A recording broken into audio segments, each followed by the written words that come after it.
That's okay. Here and here.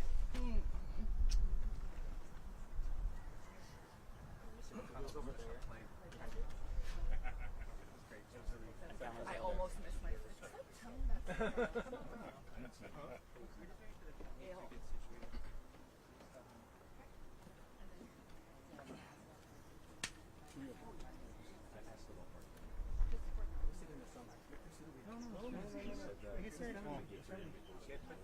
This is the order they were bringing. He was back in the sun, so the other part of his hair becomes blonde.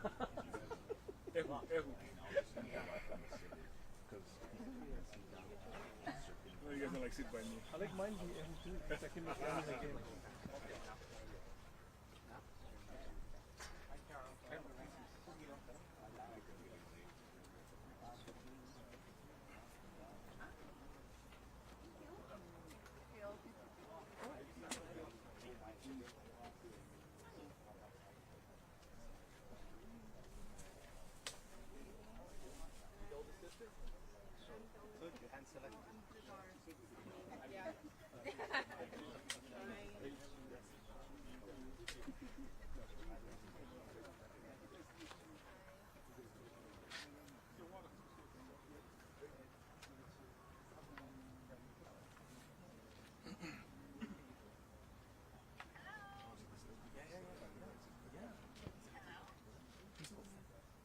Sorry, honey. I butt down. I'm first late.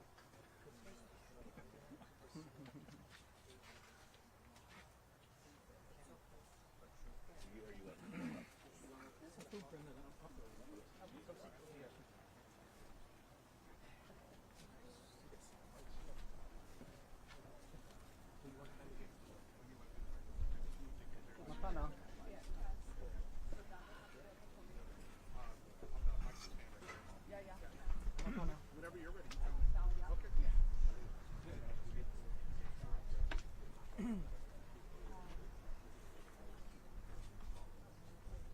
you guys doing? We're good. Yes. Yeah.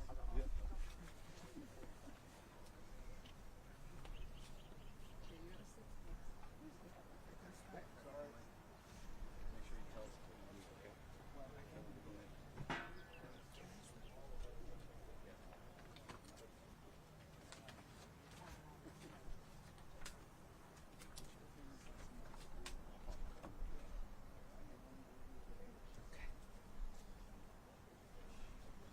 Okay. Test. Test 1, 2. Mic check 1, 2. There's like 2 of me. Only need 1. 2 is too much. Is that okay? Yeah, that's good. Good? Okay, mic cut you. Alrighty. Ano ai ke aloha ya kako. Thank you for joining us on this meaningful day for the blessing of La'iku, which translates to a calming space. Today's state, county, and community leaders will share details about this new housing project that is part of our collaborative and ongoing efforts to provide housing for families displaced by the August 2023 wildfires a year ago. The project will provide 16 two-bedroom, one-bath homes for affected Maui families. La'iku could not have been possible without the help of the Hawaii Department of Transportation, the Hawaii Department of Education, the Council for Native Hawaiian Advancement, and the Hawaii Community Foundation. So mahalo to all of our partners for making this project a reality for our Maui Ohana. And it goes without saying that we also deeply mahalo Mayor Bissen and his team. Today you will hear from the following individuals in this order: Governor Josh Green, Maui County Mayor Bissen, Carol Apak, a representative from a family who has moved into one of the first set of units here on this housing project, Hawaii Department of Transportation Director Ed Sniffin, and the Council for Native Hawaiian Advancement CEO Kuhio Lewis. Now without further ado, it is my privilege to welcome Governor Josh Green.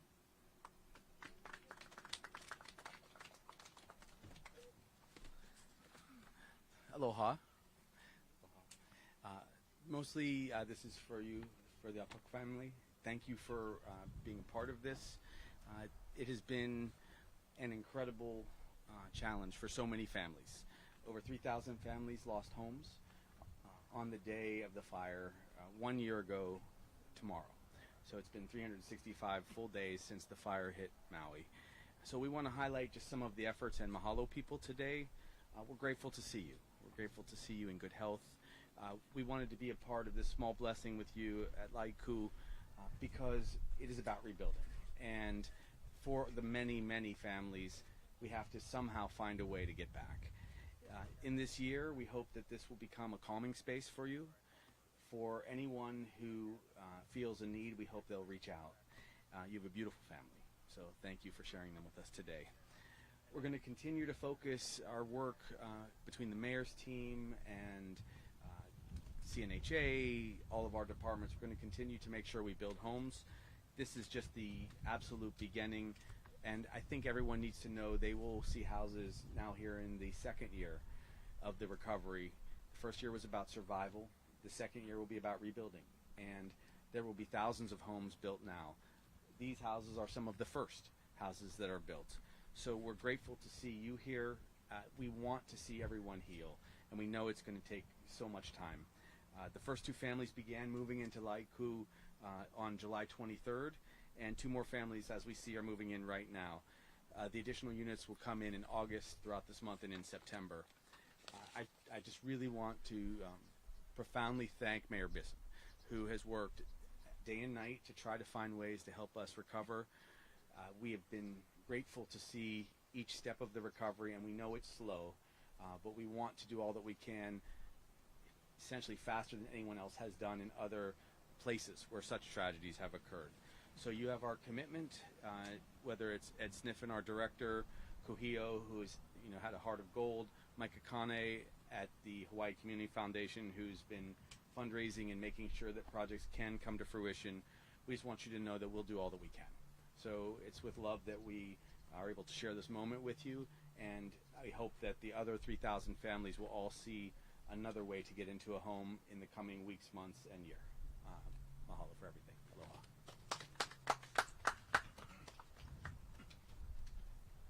Aloha mai kako, mahalo Gov. The only way projects like this get done is through collaboration and leadership.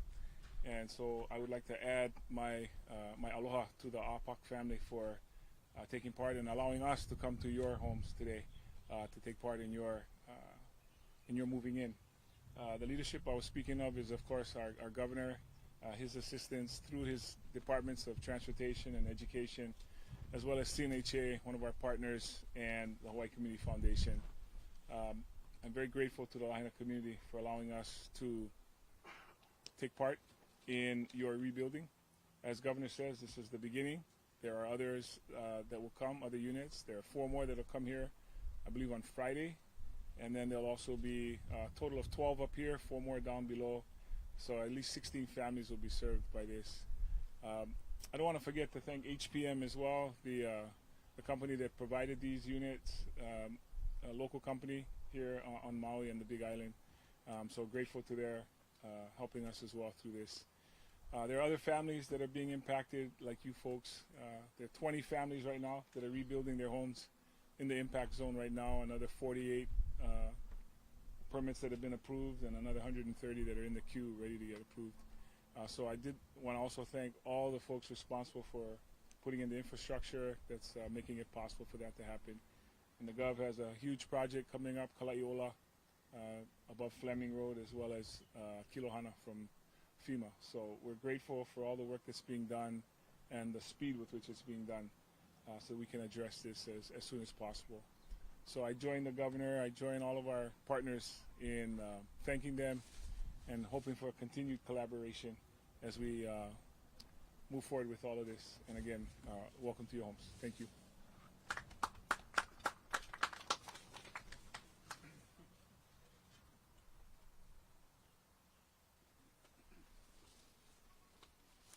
Aloha. I just wanted to say thank you for having a place for us to live. This is our 6th move, so hopefully we're hoping it'll be our last until it's time to rebuild. Our planning is in permitting, so we're just waiting for our permit and we can rebuild. So I just like to thank everybody for all your help. this is good. At least now we know where it'll be stable place to live. Thank you.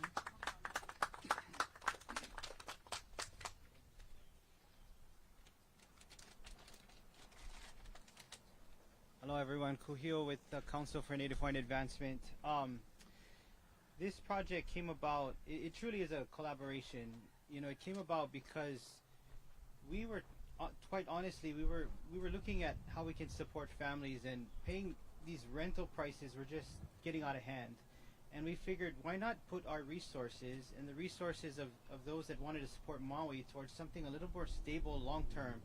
And so we reached out to various partners, State of Hawaii, Department of Transportation, even Maui County, and we went after the low-hanging fruits. And those were properties that had infrastructure already. Roads, it had sewer, had electric, and all it needed was a home on it. So this is a product of that collaboration, of just looking for low-hanging fruits that we could quickly move, which is why they are the first to emerge. But this kind of stuff doesn't happen without cutting through red tape. So I really want to recognize the governor's office, the state. You know, it's not often that you can move this quickly in collaboration with them. So it really is a testament to people coming together to support this. Also, the Maui County, phenomenal. You know, when you look at the typical permitting process to get anything approved, it's usually a couple years. So this moved very quickly, and it's because of the county, because of the state collaborating with philanthropy, particularly Hawaii Community Foundation, who put up quite a bit of the resources to build these units. So, you know, the hope for CNHA is that we can get some of the members of our community that have left our islands to come back. And the only way to do that is ensure that there's inventory here that they can live in, because housing is critical. It's a critical to the foundation of stability. And so we're going to continue our efforts to support and uplift Maui. We continue to look at ways to innovate and to ensure that the recovery process is as smooth as possible and as supported as can be from our lens. So thank you for being here, and my aloha to the families that will soon live here. In summary, there are 16 homes, 2-bedroom units that will be built here. These are the first 4 units. There's another 4 right around the corner. Within days, will be arriving here. You can see the pads already ready for the houses to get dropped. But this project, these 16 homes will be fully operational by September. So we're looking forward to welcoming all 16 families by that time. So mahalo for being here.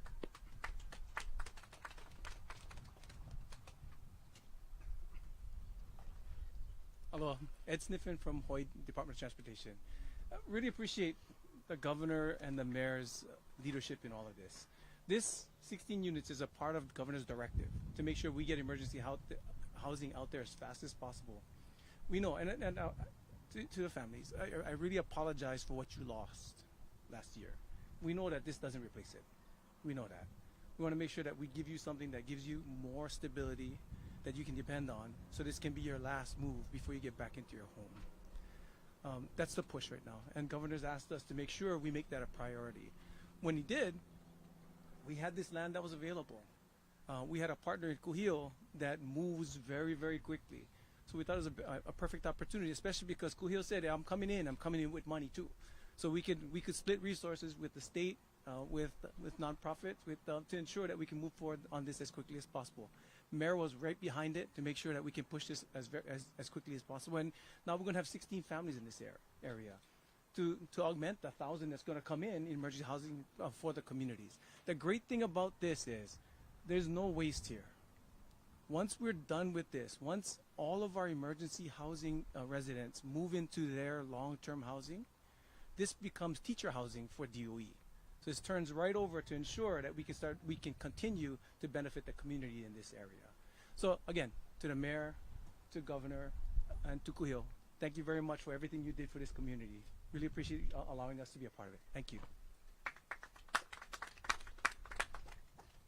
Mahalo nui, Ed. At this time, we will begin questions from the media, and as per usual, I like to start with Maui-born or Maui-based media outlets. So I'm going to start with A'a. So are families required to pay rent to live here? What would that look like? So the question is, are families required to pay rent while they live here?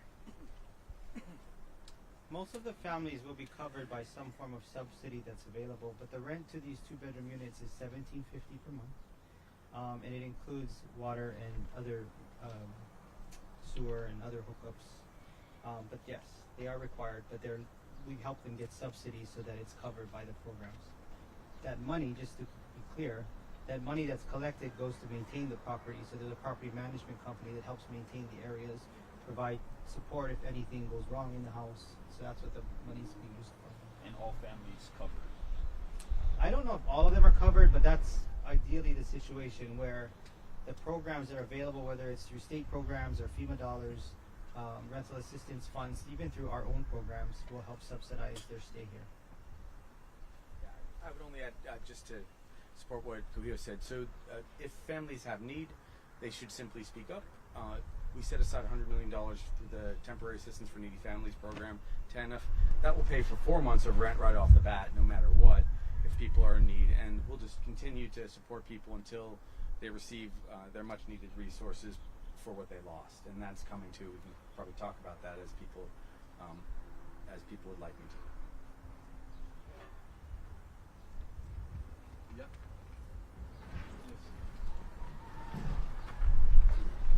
Ed, okay.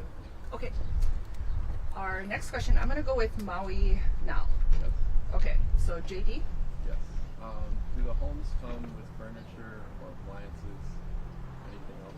Question is around furnishing in the homes. Does it come with it or not? It does. There are some families that have opted to bring in their own furniture, but a lot of the furniture that you'll see, and we'll let everybody go take a look inside, is donated furniture. CNHA supplemented it.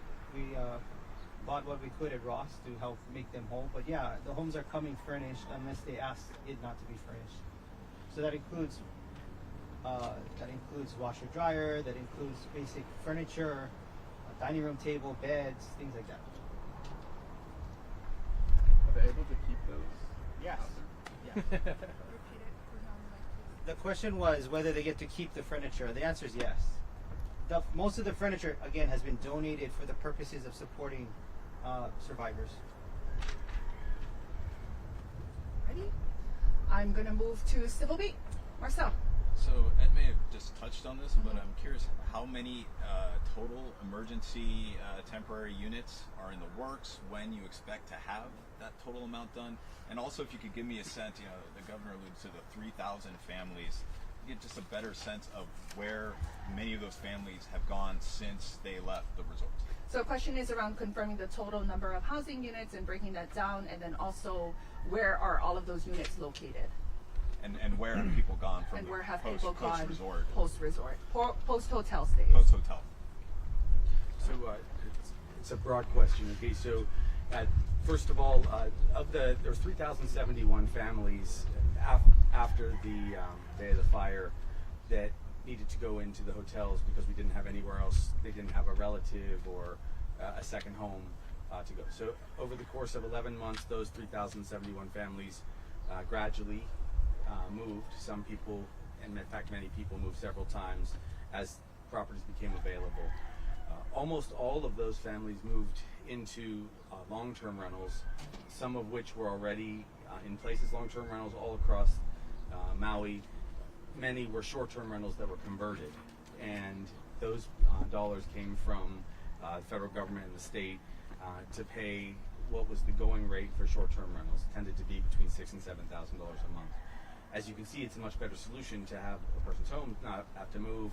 Also, the costs are much less, and as Kuhio said quite intelligently, now we have a property instead of spending $6,000 or $7,000 times 12 months. Not efficient. Now, the 1,044 homes that are being built as we speak, I can break it down a little bit. The state's doing 450 transitional homes. They are 1, 2, and 3 bedroom homes at Kalaiola, just over by the bypass road.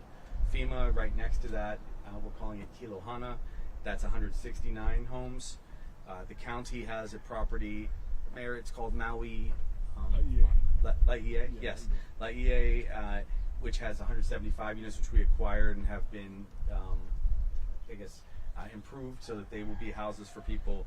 There's another project going on between Hawaii Community Foundation and the state very likely over at Maui, Land and Pine.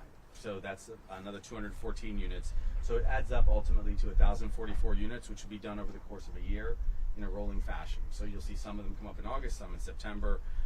Many of them will be done before the new year. And then people can be there and be stable in those 1,000 homes and not have to be in long-term rentals. So that's one large piece. In addition to that, the mayor, as you've heard, is expediting permits so people can rebuild their homes down where the fire occurred. And we passed legislation to encourage people to build ADUs, alternative dwelling units, so that they can have an additional home on their property when they rebuild to rent or share with other people that were displaced. So that's the general structure of what's going on. And I will say this, that we're going to do all that we can to make sure people don't pay rent until they recover, until they rebuild their own homes. What we are anticipating is a very significant amount of resource now coming back to families that lost their home, God forbid lost a loved one, or just were renters and were displaced. And those resources are being finalized now through the settlement, which was a $4 billion settlement with all of the lawsuits that occurred, so that a family, if they didn't get insurance monies, can now get the money to just begin to rebuild immediately. Just a quick follow-up. What does that look like when those families are getting the assistance? Are they going to FEMA? What do you want them to know once they kind of get situated in one of these? Are they assigned like a caseworker that's making sure, hey, these are some of the subsidies that you're available to get? Okay, so yes, I'll repeat the question. So how do families get into a house here or a house over at Kalaiola and so on? Well, there's a big partnership.